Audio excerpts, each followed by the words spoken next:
Today's topic of discussion is gastritis. तो आज के वीडियो का टॉपिक है जिसको हम डिस्कस करेंगे वो है गैस्ट्राइटिस। तो गैस्ट्राइटिस में पर्टिकुलरली आपको एक्यूट गैस्ट्राइटिस पढ़ना है और क्रॉनिक गैस्ट्राइटिस पढ़ना है। तो इस वीडियो में हम लोग एक्यूट गैस्ट्राइटिस के बारे में देखेंगे। इसके नेक्स्ट वाले वीडियो में स्ट्रेस इंड्यूस गैस्ट्राइटिस होगा और उसके नेक्स्ट वाले वीडियो में हम लोग उसके बाद क्रॉनिक गैस्ट्राइटिस जिसमें आपको दो आ जाएगा, एच पायलोरी गैस्ट्राइटिस और एक होता है आपका ऑटो इम्यून गैस्ट्राइटिस के बारे में नेक्स्ट वीडियोज़ में देखेंगे। ठीक है, तो वीडियो को शुरू करते हैं। तो इस वीडियो का पर्टिकुलर टॉपिक जो हो रहेगा वो आपका क्या रहेगा, एक्यूट गैस्ट्राइटिस रहेगा। ठीक है, तो गैस्ट्राइटिस का मतलब क्या होता है आपका, जो कहीं भी अगर आइटिस वर्ड अगर जुड़ा हुआ रहेगा तो इसका आपको पता भी होगा कि आइटिस का मतलब इन्फ्लेमेशन होता है। तो inflammation of the gastric mucosa का को ही हम लोग गैस्ट्राइटिस बोलते हैं। तो एक्यूट गैस्ट्राइटिस जो ओरिएंटेशन रहेगा वीडियो में, सबसे पहले हम लोग उसका कॉजेज देखेंगे। कॉजेज के बाद क्या पैथोजेनेसिस है एक्यूट गैस्ट्राइटिस का, एंड देन मॉर्फोलॉजी देखेंगे और मॉर्फोलॉजी के बाद क्लिनिकल फीचर और उसके बाद कॉम्प्लिकेशन देखने वाले हैं। एक्यूट गैस्ट्राइटिस का सबसे पहले आप लोग इंट्रो या डेफिनेशन यहाँ पे आप लोग देख सकते हैं कि ये जो रहेगा आपका कि गैस्ट्राइटिस तो आपको पता है कि म्यूकोजल इन्फ्लेमेशन ऑफ स्टोमक हो गया, और एक्यूट का मतलब जो होता है वो क्या होता है, ट्रांजिएंट। ट्रांजिएंट मतलब कोई भी चीज़ अगर शॉर्ट पीरियड ऑफ टाइम के लिए है तो उसको हम लोग एक्यूट बोलते हैं। तो सिंपल डेफिनेशन क्या बनेगा इसका कि transient mucosal inflammation of the stomach. Transient का मतलब क्या होता है, for short period of time. और अगर एक्यूट गैस्ट्राइटिस सीवियर नहीं है, मतलब माइल्ड है, तो वो एसिम्टोमेटिक भी रह सकता है, मतलब विदाउट एनी सिम्टम्स भी रह सकता है पेशेंट। या फिर अगर वो सीवियर कंडीशन में पेन, नोजिया, वोमिटिंग, हेमाटेमेसिस और मैलियना में प्रेजेंट कर सकता है। हेमाटेमेसिस का मतलब होता है अगर ब्लड वोमिटिंग के दौरान, मतलब वोमिटिंग के टाइम पे अगर ब्लड आ रहा है तो उसको हम लोग क्या बोलते हैं, हेमाटेमेसिस बोलते हैं। वही अगर ब्लड स्टूल्स में आएगा तो उसको हम लोग क्या बोलेंगे, मैलियना बोलेंगे। ठीक, तो अब देन आफ्टर डेफिनेशन हम लोग causes of gastritis, acute gastritis देख लेते हैं। तो एक्यूट गैस्ट्राइटिस में सबसे पहले ये ड्रग इंड्यूस्ड हो सकता है। तो ड्रग में पर्टिकुलरली जो ड्रग होता है जो गैस्ट्राइटिस करवाता है वो एनसेड होता है। कौन सा, एनसेड। तो non steroidal anti inflammatory drug like aspirin या नाप्रोक्सेन जो होता है वो क्या करेगा, वो इनिबिट करता है आपका प्रोस्टाग्लैंडिन सिंथेसिस। प्रोस्टाग्लैंडिन सिंथेसिस को वो कम कर देता है। कहाँ से, गैस्ट्रिक म्यूकोजा से। और जो प्रोस्टाग्लैंडिन जो होता है वो क्या करता है, गैस्ट्रिक म्यूकोजा को प्रोटेक्ट करता है किस, एसिड से जो है प्रोस्टाग्लैंडिन गैस्ट्रिक म्यूकोसा को प्रोटेक्ट करता है। और कैसे प्रोटेक्ट करता है, ये पर्टिकुलरली प्रोस्टाग्लैंडिन जो है म्यूकस, बाइकार्बोनेट और म्यूकोजल ब्लड फ्लो को बना के रखता है। बट अगर प्रोस्टाग्लैंडिन कम होगा तो डिफेंस, ये सबको डिफेंस मैकेनिज्म भी कहते हैं। किस लिए, गैस्ट्रिक म्यूकोजा का। तो डिफेंस मैकेनिज्म इम्पेयर्ड रहेगा जिसके वजह से इन्फ्लेमेशन और इरोजन रहेगा। तो ये मैकेनिज्म है कि एनसेड कैसे आपका इन्फ्लेमेशन या एक्यूट गैस्ट्राइटिस करता है। देन आफ्टर एक एनसेड मतलब ड्रग्स के बाद कौन से फैक्टर है जो एक्यूट गैस्ट्राइटिस करवाते हैं, तो ये आपका एसिड और एल्कली इंजेक्शन भी आपका क्या करता है, एक्यूट गैस्ट्राइटिस करवा सकता है। अल्कोहल हो गया, मतलब सब्सटेंस एब्यूज करवाता है। ठीक है, alcohol and smoking. Then radiotherapy, chemotherapy के ये वन ऑफ द काउजेज है आपका, cancer chemotherapy one of the causes है एक्यूट गैस्ट्राइटिस का।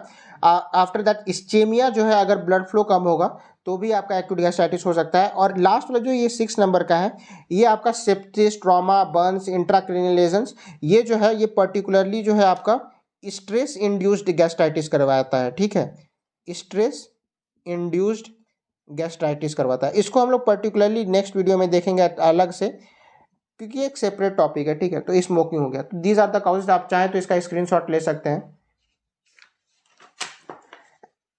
एंड इसके बाद हम लोग पैथोजेनेसिस देखने वाले हैं।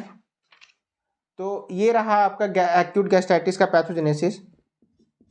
तो पैथोजेनेसिस जो होता है ये पर्टिकुलरली आपको एक ही चीज़ याद रखना है कि जो भी होगा, अगर डिफेंसिव फोर्सेस और डैमेजिंग फोर्सेस में जब भी इम्बैलेंस होगा तो वो क्या करेगा, गैस्ट्राइटिस करवाएगा। और आपको यहाँ पे एक बात ध्यान रखने का है कि पैथोजेनेसिस चाहे वो एक्यूट गैस्ट्राइटिस का हो, क्रॉनिक गैस्ट्राइटिस का हो, या स्ट्रेस इंड्यूस्ड गैस्ट्राइटिस या पूरा गैस्ट्राइटिस का हो, ऑलमोस्ट सिमिलर होता है। ठीक है, और पेप्टिक अल्सर डिजीज का भी कुछ इसी तरह का आपको पैथोजेनेसिस मिलेगा। तो डिफेंसिव फोर्सेस में क्या आ जाएंगे आपका, डिफेंसिव सोर्सेज में आपको पहले ही बताए थे अभी कि जो म्यूकस सेक्रेशन होता है, जो भी एसिड से प्रोटेक्ट करता है गैस्ट्रिक म्यूकोजा को, उसको हम लोग क्या बोलते हैं, डिफेंसिव फोर्सेज बोलेंगे। तो म्यूकस सेक्रेशन हो गया, बाइकार्बोनेट सेक्रेशन हो गया, म्यूकस ब्लड फ्लो हो गया। म्यूकोसल ब्लड फ्लो हो गया। तो ये तीनों फैक्टर प्रोटेक्ट करता है, surface membrane transport, epithelial regenerative capacity and prostaglandin. तो बताएं थे प्रोस्टाग्लैंडिन क्या होता है, ये फर्दर ये तीनों फैक्टर जैसे म्यूकस सेक्रेशन, बाइकार्बोनेट और म्यूकोसल ब्लड फ्लो करवाता है, जिससे कि ये प्रोटेक्ट करता है। तो ये मैकेनिज्म तो आपको पहले ही बता चुके हैं। These are the defensive forces जो आपको प्रोटेक्ट करेगा। और डैमेजिंग फोर्सेस क्या है कि अगर एसिड प्रोडक्शन बढ़ जाए, एसिड ज़्यादा होगा तो एसिडिक इंजरी ज़्यादा होगा विथ बैक डिफ्यूजन। तो यहाँ बैक डिफ्यूजन का क्या मतलब है, जैसे कि आपको पता ही होगा कि 1 मिनट, यहाँ पे ये देख सकते हैं कि गैस्ट्रिक म्यूकोजा क्या करता है, एसिड सेक्रेशन करता है। अगर यही एसिड बैक डिफ्यूज कर जाए, मतलब म्यूकोजा में फिर से अंदर चले जाए, बैक डिफ्यूजन करके म्यूकोजा में चले जाए, तो ये म्यूकोजा को डैमेज करता है। तो इसी को बैक डिफ्यूजन के वजह से भी एसिड मतलब कि डैमेज हो सकता है। बाइकार्बोनेट और म्यूकस सेक्रेशन जो कम हो जाएगा, क्योंकि ये प्रोटेक्शन है, तो उसका कम होना मतलब damaging force. Direct mucosal damage alcohol और स्मोकिंग से भी हो सकता है।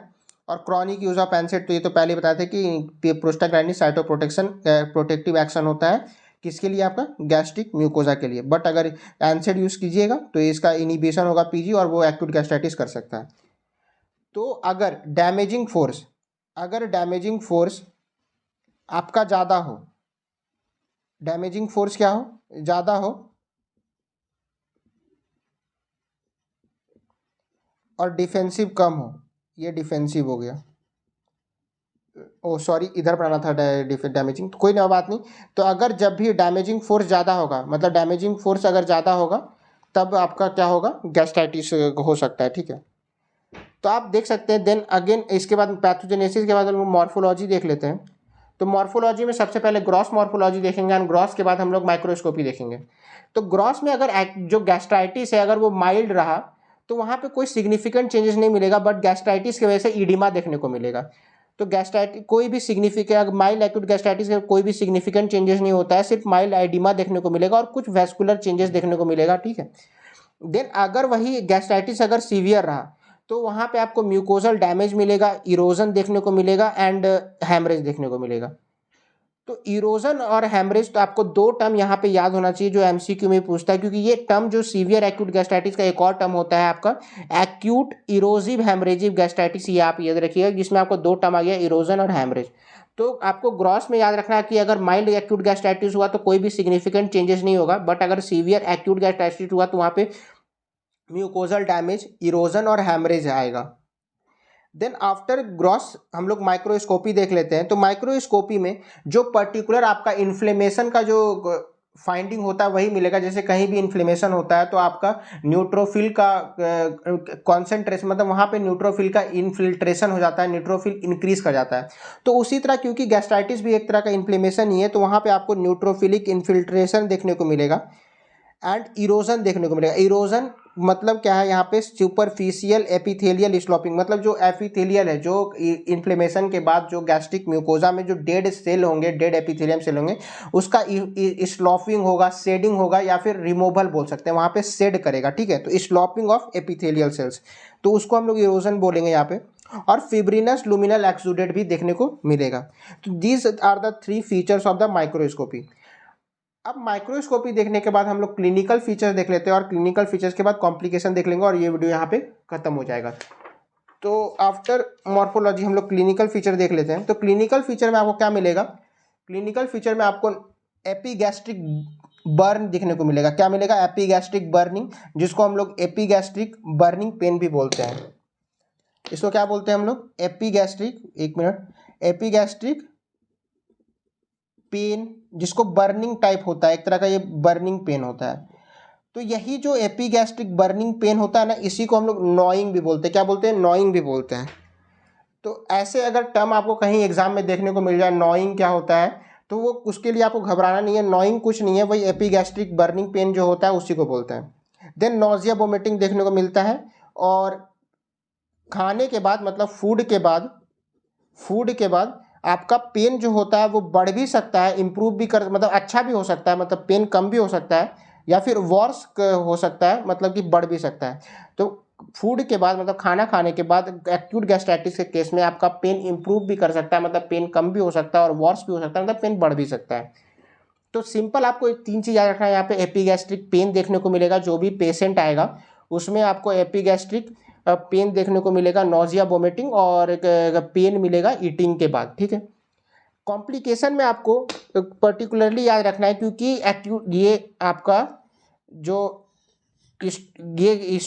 गैस्ट्रिक म्यूकोजा में क्योंकि आपका इरोजन हो रहा है, क्या हो रहा है, इरोजन मतलब स्लॉपिंग ऑफ एपिथेलियम, और अल्सर के वजह से यहाँ से ब्लीडिंग हो सकता है। क्या हो सकता है, यहाँ पे ब्लीडिंग हो सकता है। तो bleeding most common complication bleeding. Then क्योंकि इडीमा है, यहाँ पे क्या हो रहा है, इन्फ्लेमेशन हो रहा है। तो ये जो होता है आपका गैस्ट्रिक म्यूकोजा जो होता है इन्फ्लेम्ड होगा। गैस्ट्रिक म्यूकोजा अगर यहाँ पे इन्फ्लेमेशन हो रहा है तो ये गैस्ट्रिक का आउटलेट का ऑब्स्ट्रक्शन करेगा। तो ईडीमा की वजह से गैस्ट्रिक आउटलेट ऑब्स्ट्रक्शन हो सकता है। देन क्योंकि one of the clinical feature vomiting हुआ और वोमिटिंग को नहीं रोका गया तो उसकी वजह से डिहाइड्रेशन हो सकता है, ठीक है। डिहाइड्रेशन भी वन ऑफ द कॉम्प्लिकेशन है। एंड अगर एक्यूट गैस्ट्राइटिस को ट्रीट ना किया गया तो उसको परफोरेशन और पेरिटोनाइटिस फर्दर डेवलप कर सकता है। तो यही कॉम्प्लिकेशन के साथ ये वीडियो यहीं पे खत्म होता है। If you have any query related to this topic you can ask in the comment section. If you like the video, don't forget to subscribe the channel. Thank you. Have a nice day.